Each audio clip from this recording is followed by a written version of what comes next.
Welcome to Mock the Week. I'm Dara Breen. Joining me this week are Andy Parsons, Andy Osho and Jack Whitehall, Chris Addison, Hugh Dennis and Carl Donnelly.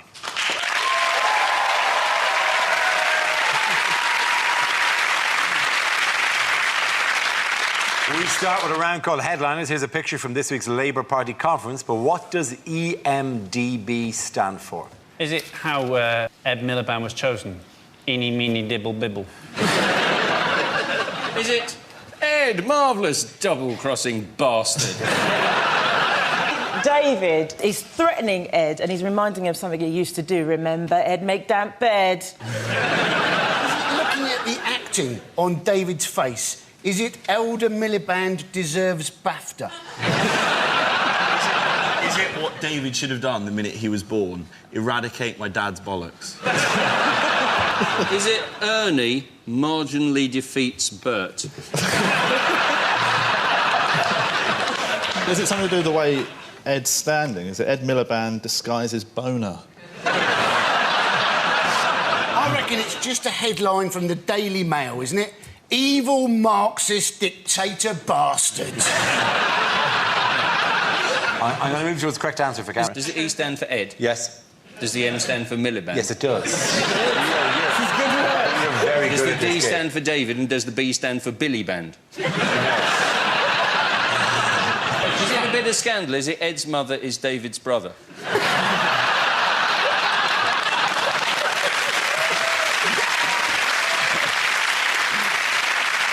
Is it Ed Miliband defeats brother? It is indeed. Thank you very much.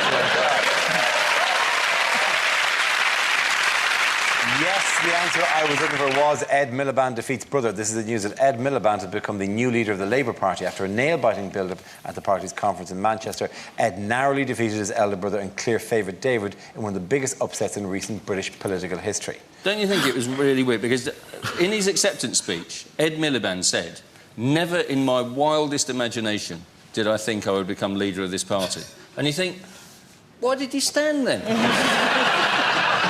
He must have had a sort of vague idea it was a possibility. He must understand how elections... If we want a leader who doesn't understand how elections work, we might as well send a passport to Robert Mugabe. They're trying to encourage him to actually, you know, state where he is. Is he Blairite? Is he Brownite? Yeah. And the thing is, he's saying he's his own man, but Milibandite, it doesn't really sound like a political philosophy, does it? Sounds more like a strong adhesive, you know?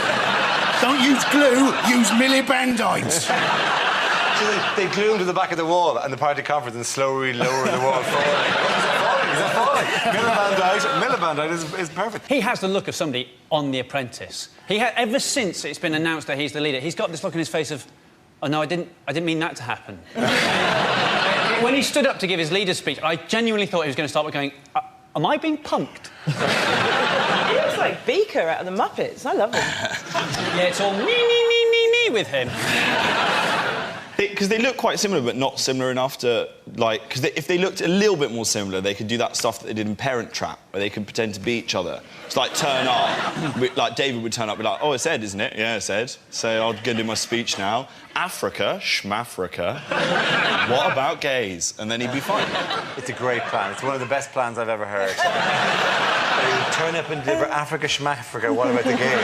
It's Africa, schmafrica speech. The famous I have a schmadreen. What factor allowed Ed to narrowly defeat his brother in this? Well, this is supposed to be the unions. Yes. The annoying thing now is that the papers are calling him Red Ed. If you read the Daily Mail, they say, who has been dubbed Red Ed? Yeah, by you. They're calling him Red Ed partly because he's got left-wing policies, yes, but mainly because it rhymes with Ed. Yes. That is it's most unfortunate, of it. yeah. You know, there are lots of things that rhyme with Ed. He is in a bit of trouble, isn't he? Because if he does move slightly to the right, then it'll be Right Said Ed, you know? He gets married, Wed Ed, you know? He wakes up with a bad hair day, bedhead, you know? It's just going to go on and on. I like the fact as well, all the newspapers made a big thing of saying, oh, their policies are very different, even though they're brothers.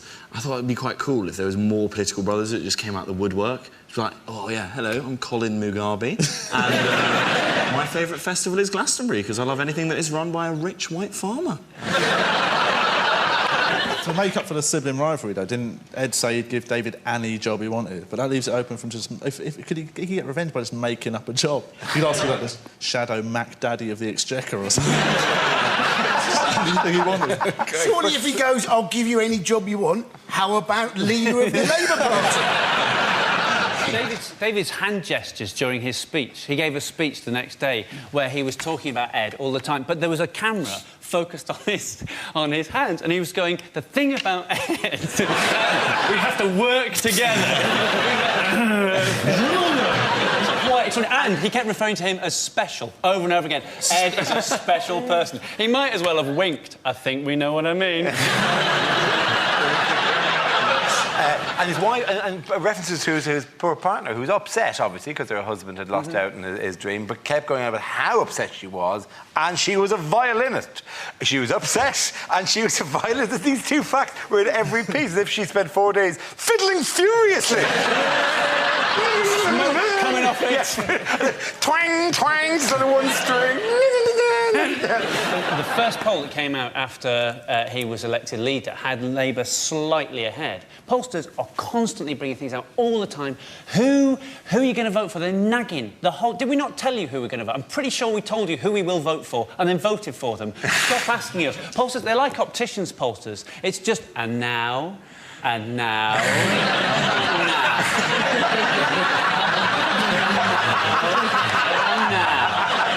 Shut up. In other news, what problems has the police been having with their e-fit pictures? Have you seen this? I have seen it. Yes, it is very good. Police in Hampshire released an e-fit. E-fit is like the new technologically advanced photo fit, have you seen this man picture. And they released one during the week, the Hampshire Constabulary, of a burglar who stole £60 from an old woman's purse. And this was a picture. If you've seen this man, you should report it. And people came out with the police saying it was the police's fault. It's clearly the witness who had no green, no definitely green. His hair was... Right, so he looks like Jimmy White, but with a green, like a Shrek wig. Something like dressed as the Joker broke into your house. All you can say to that, though, if you're a bald man and a robber, get yourself an iceberg lettuce, hold it behind your head, and only attack very short-sighted people. People might have green hair. Yeah, I know, but you wouldn't presume it's easy enough to trap someone with green hair. Oh, yeah, you want green hair Dave. Yeah, he was... Hey, accounted for his movements last night. It looks like the outcome if Keith Harris had sex with Orville.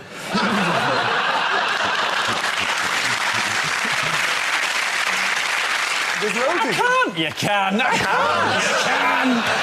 Can I sing me song now? Whatever, please yourself. And apparently they still can't find the man, but my suggestion would be that he's lying low in some allotments. At the end of that round, the points go to Chris Huron-Card.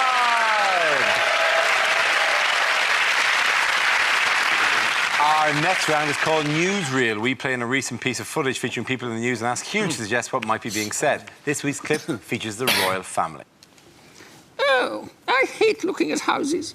Yes, well, hopefully this next property will really float your boat, Your Majesty. It's difficult downsizing, but the owner may take an offer. It's been on the market since 1584. It's damp and it's got no roof. Oh, what a waste of a morning. I could be shooting an osprey. Did you know, by the way, you've got a meringue on your head? Oh, look, there's a goat. Oh, that makes me feel peckish.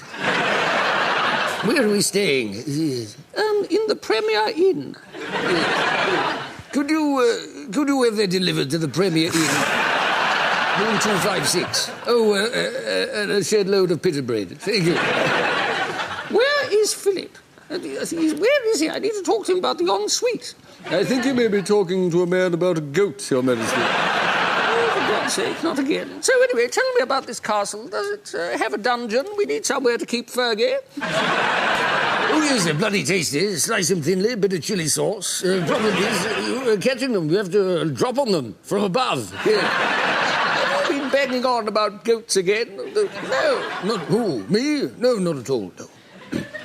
Do you like goats? Oh, my God, there's another one. They're everywhere. They're like Albanians. Yes. Oh, goodbye, everyone. Sorry about my husband. Yes, goodbye. Do you like the property? Well, I don't know. Have you asked them the question? Go on, ask them the question, please. Do I have to? Oh, all right. Is it near a kebab shop?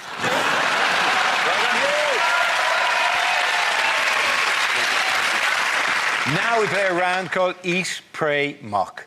This game involves Jack, Carl and Andy, so if you could make your way to the performance area, please. This round is a stand-up challenge. I launch the wheel of news, and wherever it chooses to stop, one of our performers must step forward and talk about that subject. The winner, whoever I think is the funniest. OK, here we go. The first subject is... food. Who wants to come in on that? I'll have that. Carl. I eat a lot of fast food. My favourite is actually Subway sandwiches. I don't know if anyone's been, but basically the thing that annoys me about it is I don't personally think it should take 3 people to make you a sandwich. If you've ever been, basically every time you pop in, you order food, a relay race kicks off. Where one guy gets your bread of choice out, cuts it, and then thinks, I can't carry on here. He then passes it to his friend in the middle, who puts your fillings of choice in, who again thinks that'll do me at this juncture. And the final guy, he wraps it up and charges you. Now, it's not that hard to make a sandwich. I managed quite well at home on my own. I've never been halfway through making a sandwich and suddenly thought, I need some backup. I actually had a strange event happen to me in a Subway where I went into one. I was the only person in the shop. I got to the counter and the guy went, how can I help you? I went, I'd have a 6-inch meatball marinara, please. At which point the guy broke the news to me. Sorry, mate, we're out of bread at the moment. What? Well, shut the shop then, right? What did he expect me to order at that point that warranted his question? Like I was walking past thinking, do you know what I need right now? A cup of sweet corn. But what annoyed me even more was the fact that he didn't open with the no bread. If you work in a sandwich shop and you run out of bread, that's all you say. You don't even let people get through the door before you go, no bread! And he let me say the full name of my sandwich. As well as going to go, yeah, can I have a 6-inch meatball marinara? But rather than bread, I've got a plan, right? I'm going to walk along the front of the counter here with my mouth open. You just chuck the meatballs in as a... OK, let's spin the wheel again. The subject is identity. Who wants to come in on that? I will. Well, yeah, so being Nigerian, that is the identity I most probably associate myself with. I've been a Nigerian a long time. One of the things that I love that Nigerian women do, it seems to be in our DNA, and that's to point with our lips for some reason. Like that. I don't know why, and it's not because our hands are full or anything. Like, and also, when you get really good at it, you can talk at the same time. So I've seen my mum just go, take this one and put it over here. I love it.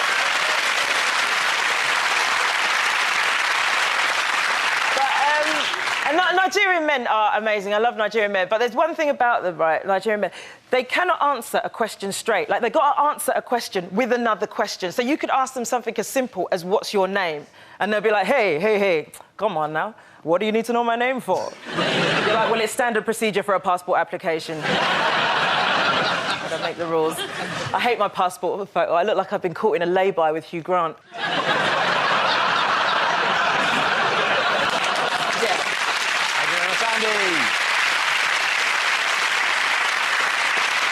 OK, that leaves us with Jack. Let's see what you've been left with. Let's spin the wheel. Topic is young people. They look pretty mischievous. No, I've been in trouble once or twice before because I say the wrong thing when I get intimidated. And I get intimidated quite a lot. Like the night bus, I think, is the worst. When you go onto the night bus and you go onto the top deck and there's all these youths sat at the back like a pack of wolves in their hoodies playing their music really loudly on their mobile phones. I found out the hard way. They don't like it when you make requests. I didn't know what I was doing. I was drunk. I turned round. The leader of the pack staring at me. He's like, hey, bruv, what do you want? Cheryl Cole, Fight for This Love. I panic. I say the wrong thing. Like, I did a student gig quite recently at the University of Warrington. It was quite a hostile environment. I went up on stage before I'd done any of my material. This big guy in the front row got up from his seat and was like, oh, mate, get on with your jokes. I came here for the comedy. I said, no, you didn't. You came because you screwed up your A-levels.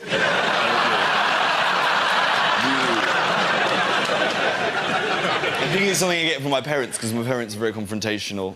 They're Pisces and Capricorns, obviously. They're always at each other's throats. I do all that zodiac thing, by the way, like, I don't get on with my sister's new boyfriend because I'm a Leo and he's a bellend. OK, winner and points go to Andy and Jack.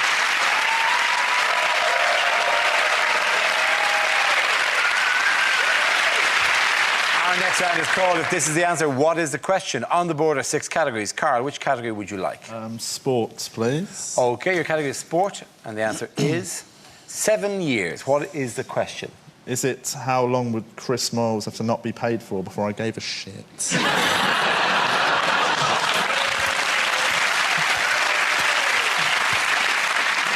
One of the largest spontaneous and heartfelt applause we've had. Is it how long is it since Eamon Holmes last saw his feet?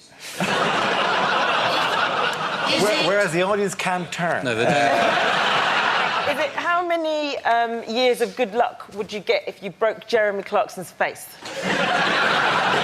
What is the average age of a construction worker at the Commonwealth?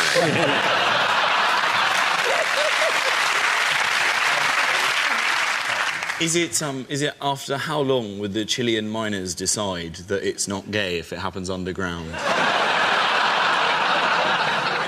it how old is the Earth according to Sarah Palin? Is it how long does it take Dara to put a polo neck on?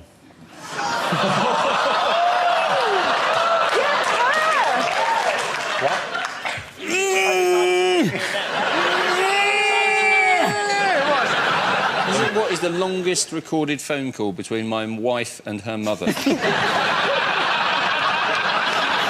Is it how many of my school years were spent being called Screech from Saved by the Bell? How long does it take the idiot in front of you to use the self-checkout? Self-checkout, I love that. Is it...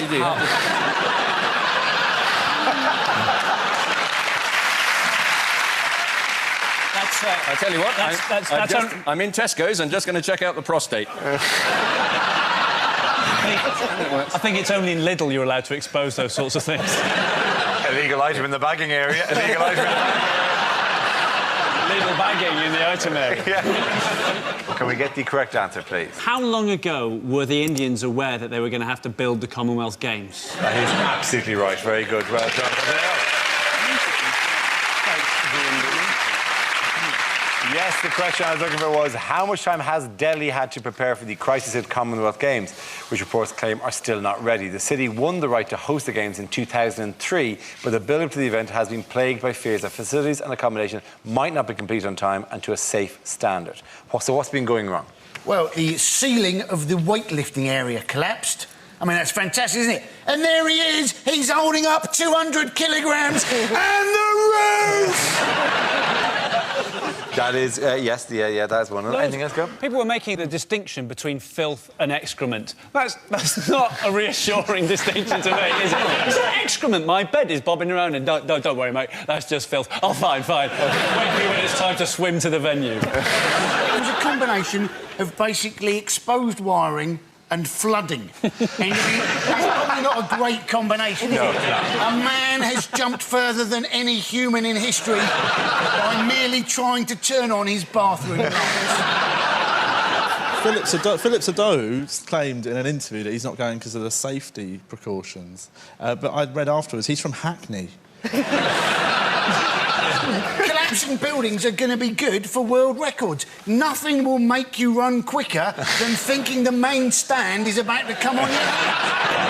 Athletes are incredibly wussy about the accommodation. The Australians, a lot of Australians aren't going. So an Australian, you'd think, you know, I've wrestled crocs, I've been bitten by a shark, but oh no, it's badly grouted. I think the fear isn't bad grouting, it's dengue fever from stagnant water pools. To be fair now, because this is the hockey training ground that they have at the moment. Well, now, that's a fair... You got it. Even for a hockey pitch, that's a lot of stagnant water and metal poles. I think an outbreak of mosquitoes is going to make it quite exciting viewing, though, isn't it? Watching all the runners running along like this. You know, the hop, skip and slap's going to be absolutely fantastic. It'll be very difficult for deaf people watching because all the guys out there interpreting. I think deaf people don't need that much interpretation on a race. I think they can generally spot. They have to go really fast. Yeah. There's a marathon today. I went to India. I was quite shocked, actually. by the stuff because when you go out, you find out you have to eat with one hand and wipe your bum with the other hand. And I was nervous that I'd forget which one was used for which. But I'm sensible, Dara, so I used cutlery. But after a while, it really began to hurt my bum. I think, though, for the Commonwealth Games, this presents a unique opportunity for boxers. It'll be the one and only time they can start off the competition as a heavyweight and by the end of the competition be fighting as a featherweight. That little bucket by the side of the ring is going to have seen more action than they've ever expected before. No! Did you do what they had removed from one of the rooms in the Athletes' Village? A snake. A snake, a cobra, was in one of the bedrooms in South Africa. And they said, I don't know what you're worried. We gave you a basket and a small horn. You play the horn and the cobra will go back into the basket. A cobra! Like, that's a valid safety complaint, surely. But it's a double whammy as well. You get bitten by a cobra, they give you an anti-venom, and then they disqualify you for having an illegal substance in your bloodstream. What animals have been brought in? Camels. No, not camels, no. Penguins. Not penguins. Bears. No, monkeys. Is it a narwhal? It's not a narwhal. Stop naming random animals, right? Is it a muskrat? It's not a muskrat. I've already said the word monkeys while you carried on naming Is it monkeys? It's monkeys. Well done, yeah. It is monkeys. Trained monkeys have been brought in. Langur monkeys are called. And what are they there to do? Move in sofas. Yeah. No. Sell T-shirts. No, they're there to stop other monkeys getting into the... They're monkey bouncers. They're monkey bouncers. They got a list of other monkeys. Your species isn't down, you're not coming in. Sorry. Why are they wearing... And if you don't back away, I will fling shit at you, all right? Because the plumbing's rubbish. They're there to test in case the baths are too hot. If they get in and they go... It could mean either, to be honest. I was trying to think of what is the worst event, right, to do if you've got the shits, right? And I thought weightlifting. That has got to be the worst, isn't it? You know, you push up, the whole idea that every action has an equal and opposite reaction. At the end of that round, the points go to Jack, Andy and Andy! Now we come to scenes we'd like to see, so if everyone can make their way over to the performance area, please. I'll read out this week's topics and then we'll see what our panellists can come up with. OK, here we go. The first subject is unlikely things to hear in a quiz show.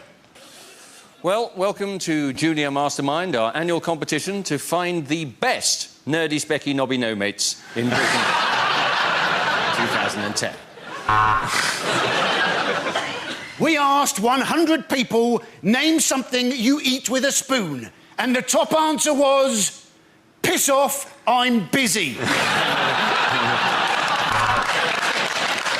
So, Nick Griffin, you were the weakest link in that round, and yet you chose to get rid of Rashid. Why?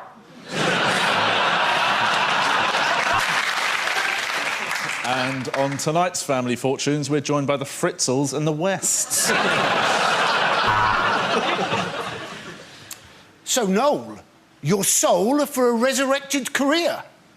Deal or no deal?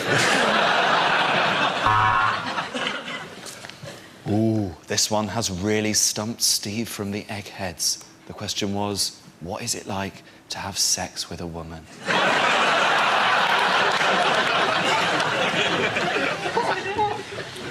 Welcome to Weakest Link Bankers Edition. You've banked nothing, scored nothing, and yet you still have a bonus.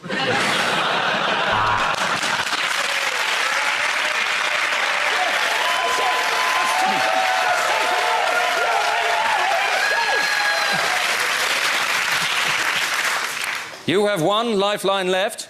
That's calling your country's government to see whether they will accept our demands.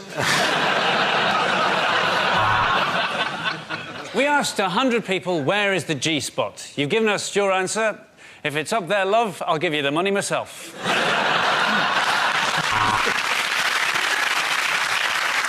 So this question for £100. What is your PIN number?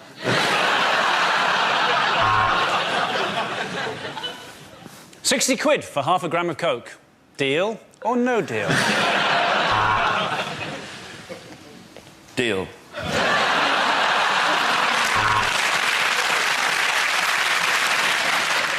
I'm Dale Winton, and you've got to be in it to win it. And by that, of course, I mean my bottom. The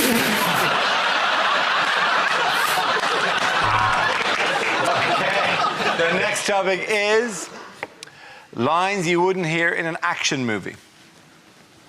Right, I know what you're thinking. Did he fire 6 shots or just 5? To be honest, in all the kerfuffle, I've kind of lost count myself. But seeing as how this is a .44 Magnum, which is the most powerful shotgun in the world, could blow your head clean off, you've got to ask yourself, what am I like?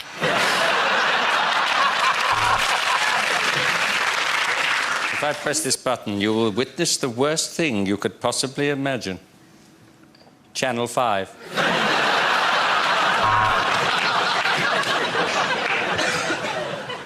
I know you're mad, Max, but getting drunk and blaming everything on the Jews isn't going to help.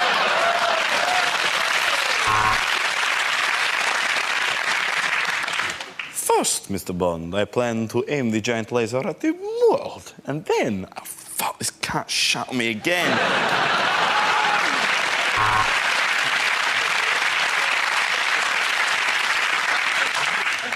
OK, men, this is the plan.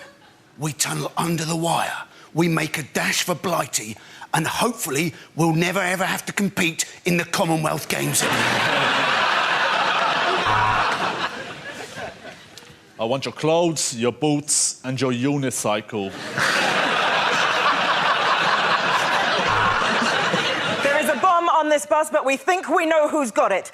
But if we get this wrong, we might look a bit racist.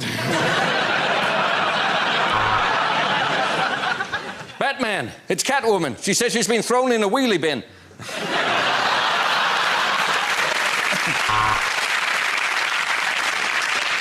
They beat him, they kicked him, they shot him, they left him for dead.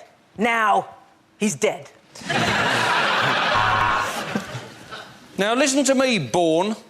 If you're not back in 10 minutes, your dinner goes in the bin. And yes, that is an ultimatum.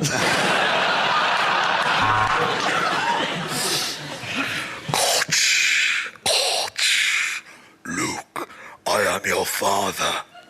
Really? You're black.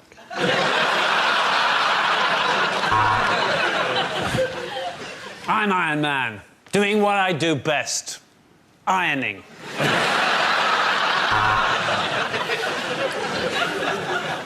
Which box do I put it in?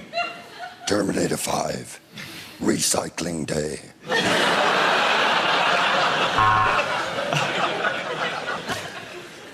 I am Maximus Decimus Meridius, commander of the Legions of the North, father to a murdered son, husband to a murdered wife, and I will have my vengeance in this life or the next.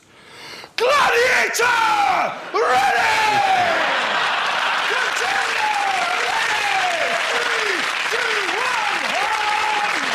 At the end of that round, the points go to Jack, Andy and Andy!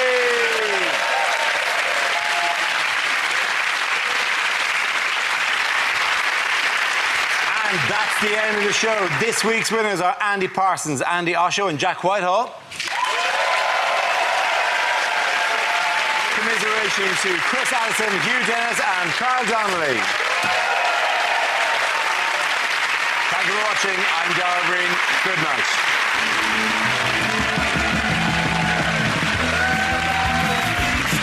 And tomorrow night here on BBC Two Wales, Stephen Fry gives his ever so elegant all. Plus there's music from C6 Steve on The Rob Brydon Show at 10.